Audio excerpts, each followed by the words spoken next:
ততটুকু কথা বলো। সূরা আহজাবের আয়াত নম্বর 32। 5 নম্বরের উপায়, সময় তার থেমে থাকছে না, এই জন্য খুব সংক্ষেপে করেছে। 5 নম্বরের উপায় মুসলিম সমাজকে অশ্লীল কাজ থেকে, অশ্লীল কথা থেকে, অশ্লীল আচরণ থেকে রক্ষা করার, তা হচ্ছে যে জীবনের প্রত্যেকটি ক্ষেত্রে, বিশেষ করে শিক্ষা অঙ্গনে, কর্মক্ষেত্রে,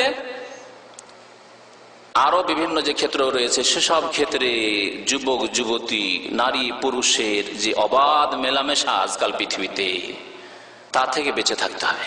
তা থেকে নিজেকে বাঁচিয়ে রাখতে হবে, নিজের পরিবারকে বাঁচিয়ে রাখতে হবে, নিজের ছেলে মেয়েদেরকে বাঁচিয়ে রাখতে হবে, নিজের সমাজকে বাঁচিয়ে রাখতে হবে, নিজের দেশবাসীকে বাঁচাতে হবে, মুসলিম সমাজকে বাঁচাতে হবে। তাহলেই অন্যায়, অশ্লীলতা, ব্যভিচারকে রোকা যাবে। আপনি ব্যভিচার থেকে নিজেকে উদ্ধার করতে পারবেন আর আপনার সমাজকে উদ্ধার করতে পারবেন। প্রিয় নবী মুহাম্মদুর রাসূলুল্লাহ সাল্লাল্লাহু আলাইহি ওয়াসাল্লাম একদিন মসজিদ থেকে বের হচ্ছিলেন, আবু দাউদের হাদিস। মসজিদ থেকে নামাজ পড়ে বের হচ্ছিলেন। আপনারা জানেন যে নবী করিম সাল্লাল্লাহু আলাইহি ওয়াসাল্লামের জামানায় মহিলারা মসজিদে নামাজ পড়তে আসতো না? মহিলারা মসজিদে নামাজ পড়তে আসতো। কোনখানে দাঁড়াতো? পাশাপাশি, ডান দিকে না বাম দিকে না পিছনে, তাই না? একবার দেখলেন যে মসজিদ থেকে মহিলারা বেরিয়েছে, হয়তো প্রথম দিকেই ছিল, হিজাব পর্দার হুকুম এসব নাযিল হওয়ার প্রথম দিকে ছিল হয়তো। মসজিদ থেকে মহিলারা বের হচ্ছে, বেরিয়ে পুরুষরা যে দরজা দিয়ে বেরিয়েছে সেখান দিয়ে মহিলারা বেরোচ্ছে। এখানে অনেক সময় দেখা যায় যে মহিলারা হয়তো বেরোচ্ছে, কিছু পুরুষ আছে যাদের একটু লজ্জা শরম কম, ওর সাথে বেরোইতে হবে, সিঁড়িতে নামতে হবে, কেন একটু থেমে যান আপনি। অথবা মহিলারা দেখছে যে না, পুরুষরা আগে বেরিয়ে গেছে, তাহলে আপনারা একটু থেমে যান।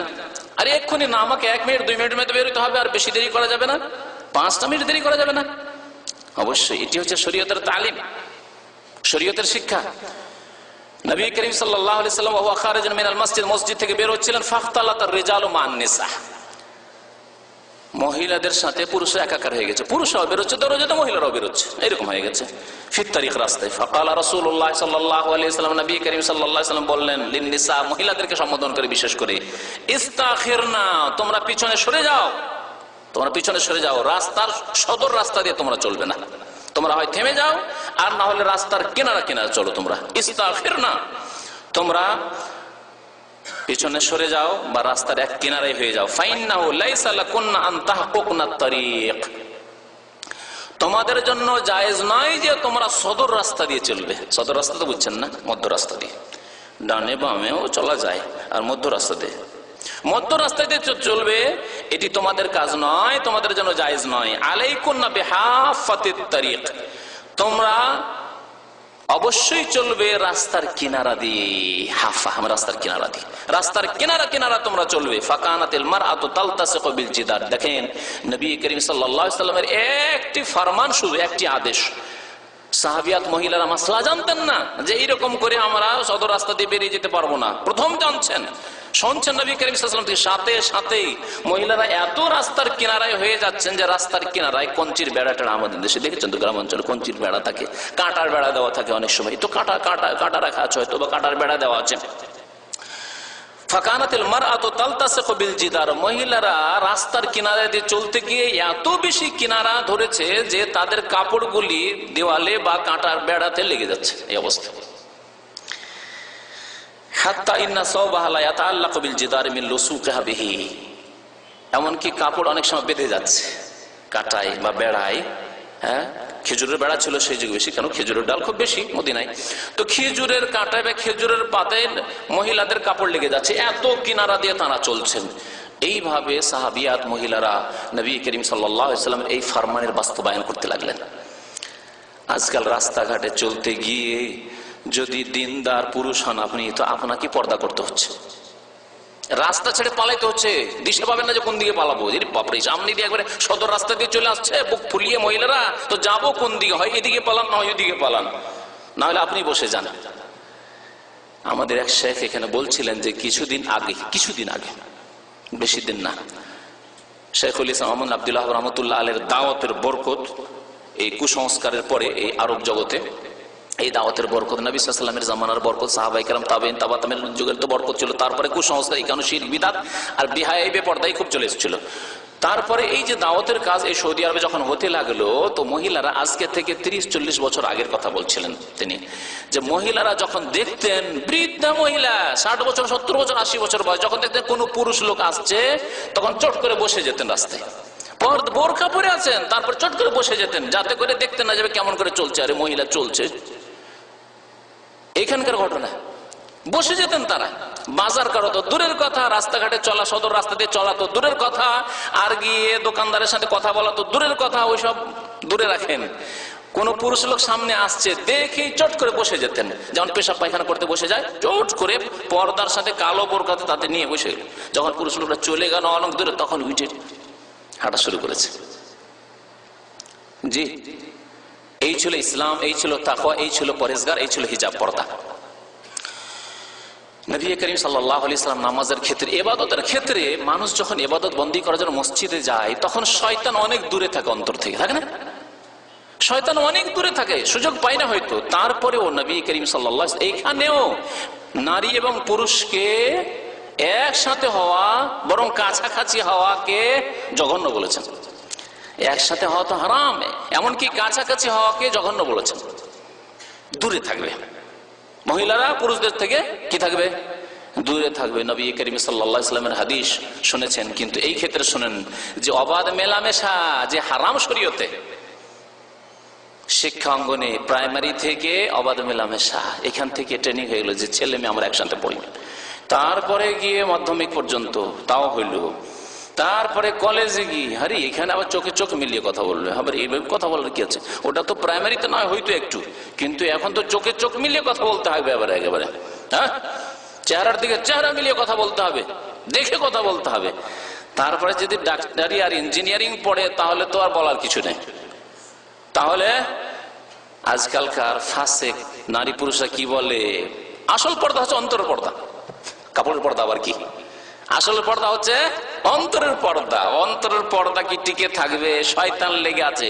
অন্তরের বাঁধন, ইমানি বাঁধন আছে, কিন্তু ইমানি বাঁধনকে ধ্বংস করার জন্য লেগে আছে। দেখছেন যে বিল্ডিং ভাঙছে, দেখেন এত মজবুত বিল্ডিংকে ভেঙে ফেলে দিল কিছুক্ষণের মধ্যে, আপনার যে দরজা তৈরি করবে। তো আপনার আমার ইমান যে মজবুত আছে, একে কিন্তু শয়তান ভাঙতে আছে, পারে না, কিন্তু চেষ্টা করছে। যখন আপনি বলবেন যে আসল পর্দা হচ্ছে অন্তরের পর্দা, হ্যাঁ, আমার যদি অন্তর মজবুত থাকে তো আমার মুষ্টি কে খুলতে পারে? আমাদের জাহেল মূর্খ মহিলারা বলে, আরে আমার অন্তর যদি মজবুত থাকে তো কে আমার মুষ্টি খুলতে পারে? তার মানে আমার সতীত্ব কে নষ্ট করতে পারে? সতীত্ব ওই ইবলিস শয়তান লেগে আছে নষ্ট করার জন্য।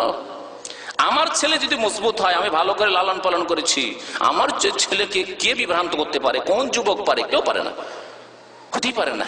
জি, শয়তান লেগে আছে, মারতে আছে। একটা যতই শক্ত জিনিস হোক একবারে ভাঙবে না, 2 বারে 10 বারে হয়তো ভাঙবে না, মারতে থাকেন 20 বার 30 বার মারার পরে ভেঙে যাবে, ভাঙবে না। ওই রকমই মানুষের ইমান, একদিন আপনার মেয়ে খারাপ হয় না, 2 দিনে 3 দিনে 10 দিনে হয়তো খারাপ হয় না, কিন্তু 10-20 দিন যেতে একসাথে পড়াশোনা করতে, স্কুল কলেজ ইউনিভার্সিটিতে পড়াশোনা করতে, তখন আর বাবাকে আসামি বানিয়েছে, বাবা বিয়ে দেবে না, গরিব ছেলে হয়তো, আর মেয়ে দেখছে যে আমার বাবা তো রাজি হবে না, বিয়ে দেবে না, আচ্ছা ঠিক আছে চলো না। কোর্টে গিয়ে কত ঘটনা, এগুলো চোখে দেখা ঘটনার কথা বলছি। গিয়েছে বাবা গিয়ে কেস করেছে যে আমার মেয়েকে আমি উদ্ধার করতে চাই, আমার মেয়েকে এই ছেলের সাথে বিয়ে দেবো না। তখন ওই মেয়ে কি বলছে, এ হচ্ছে ডাকাত, এটা আমার বাবা নয়, ডাকাত, আমাকে হরণ করে নিয়ে যাবে, সেজন্য এসছে আমাকে নিয়ে যাওয়ার জন্য। আমার বয়স 22 বছর হয়ে গেছে, আমার স্বাধীনতা আছে, আমি বিয়ে করবো একে, যে আমার স্বামী আর হচ্ছে ডাকাত। বরং একটি ঘটনা জানি, তখন আমি মাদ্রাসায় শিক্ষকতা করতাম এখানে আসার আগে। তার মেয়ে এইভাবে চলে গেছে, যাওয়ার পরে সে আবার দাড়িওয়ালা মানুষ, ধার্মিক মানুষ, মানে ইসলামে জাহিরি যেটা ধার্মিক বলা হয়, নামাজি মানুষ, আর তার মেয়ে এইভাবে গ্রামের এক যুবকের সাথে চলে গেছে, পালিয়ে গেছে। তারপরে কেস করতে গিয়েছে থানায় যখন কেসে গিয়েছে তখন বলছে ব্যাপারটা কি, ব্যাপারটা লোকেরা বলল, আর মেয়ে বলছে যে আমার বয়স 22 বছরের বেশি, ছেলে যুবক, মেয়ে যুবতী, আমরা বিয়ে করব, আমার বাবা আমাদের ব্যক্তি স্বাধীনতায় বাধা দিচ্ছে, আমাদের এই স্বাধীনতায় বাধা দিচ্ছে। পুলিশ এসে কি করলো, গাড়িতে করে উঠে অ্যারেস্ট করে নিয়ে বাবাকে নিয়ে চলে গেল। ছেলে মেয়েকে ছেড়ে দিলে যে তোমাদের স্বাধীনতা আছে, তোমরা বিয়ে করো, তোমাদের স্বাধীনতা কেন বাধা দিবে? আর বাবাকে উঠিয়ে নিয়ে চলে গেল। কয়েক ঘন্টা রাখার পরে মান সম্মানের ব্যাপার, গ্রামের লোক গিয়ে ওই বাবাকে ছাড়িয়ে নিয়ে আসলে। আর যাবে কোথায় মেয়েকে উদ্ধার করতে? হিন্দু সমাজের কথা বলছি না, ইহুদি খ্রিস্টানদের কথা বলছি না, মুসলিম সমাজের কথা বলছি, দাড়িওয়ালা নামাজিদের বাড়ির কথা বলছি।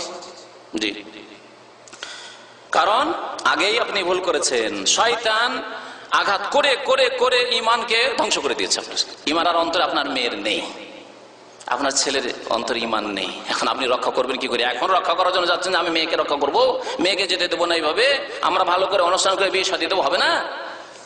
কেন? ইমানকে ধ্বংস করে ফেলেছে শয়তানে। নবী করিম সাল্লাল্লাহু আলাইহি ওয়াসাল্লাম নামাজের ক্ষেত্রে মানুষের অন্তর পাক থাকে, নামাজ পড়তে গিয়ে আবার শয়তান ওখানে সুযোগ পায়। তারপরে বলছেন খায়রু সুফুফির রিজালি আউয়ালুহা, সবচাইতে উত্তম কাতার হচ্ছে পুরুষদের জন্য। কোন কাতার? সামনের কাতার। কি বলার দিকে? সামনের কাতার। ওয়া শাররু সুফুফির রিজালি আখিরুহা, সবচাইতে নিকৃষ্ট কাতার হচ্ছে পুরুষের কোন কাতারটি? শেষের কাতার। কেন? যে তাদের কাতার শেষ হলে তার পিছনে কারা আছে? মহিলারা আছে। মহিলাদের কাছাকাছি যে তুমি, যদিও পর্দা দেওয়া আছে, যদিও আড় আছে অথবা নেই, যদি নামাজ পড়ছে, ইবাদত বন্দেগী সিজদায় পড়ে আছে, তারপরও নিকৃষ্ট কাতার আছে। শাররু সুফুফির রিজাল, নিকৃষ্ট কাতারে ওই পুরুষ লোকেরা আছে যাদের পিছনেই মহিলারা কাতার লাগিয়ে নামাজ পড়ছে। বাজার করছে না, জি, পড়াশোনা করছে না, স্কুল কলেজ ইউনিভার্সিটিতে লম্পটি করছে না, ইবাদত বন্দেগী করছে, তারপরে নবী কারীম সাল্লাল্লাহু আলাইহি ওয়াসাল্লাম বলেছেন শাররু সুফুফির রিজাল। আর মহিলাদের জন্য ওয়া খায়রু সুফুফিন নিসাই আখিরুহা, আর মহিলাদের সবচাইতে উত্তম কাতার কোন কাতার? শেষের একেবারে পিছনের কাতার। ধরেন 3 কাতার 4 কাতার মহিলার আছে, সবশেষে পিছনে যে মহিলার লেগেছে, ওরাই ওদের নামাজ হচ্ছে উত্তম নামাজ, আর ওরা উত্তম কাতারে, ফজিলতের কাতারে আছে। আর যারা পুরুষদের কাছাকাছি কাতার লাগিয়েছে, ওয়া শাররু সুফুফিন নিসাই আউয়ালুহা, আর সবচেয়ে নিকৃষ্ট কাতার মহিলাদের, নারীদের ক্ষেত্রে কোন কাতার? প্রথম সামনের কাতার, প্রথম কাতার, মহিলাদের প্রথম কাতার। কারণ সেটি পুরুষদের কাছাকাছি। তার ইসলাম অবাধ মেলামেশা, নারী পুরুষের মেলামেশা, একসাথে কাজকর্ম করা, একসাথে চাকরি করা, একসাথে ইবাদত বন্দেগী করা, এসবকে কত সতর্কতার সাথে এগুলিকে দূর করার চেষ্টা করেছে। সাবধান, সতর্ক, কারণ শয়তান এখানেই সুযোগ নেবে। আর আজকাল মুসলিম দেশে এই একটি দেশ ছাড়া, এই সৌদি আরব ছাড়া, সারা পৃথিবীতে সহশিক্ষা। আপনি ছেলে মেয়েদেরকে বেশি পড়াবেন, সহশিক্ষা প্রাইমারি থেকে শুরু হয়েছে, এটাকে মেনে নিলেন। আপনি পরেশগার মানুষ, ছোট হয়ে আছে, যদিও এখানেও প্রাইমারি পড়া করতে করতে 10 বছর 12 বছর হয়ে যায়। এই ক্ষেত্রে একটি হাদিস শোনাবো আপনাদেরকে।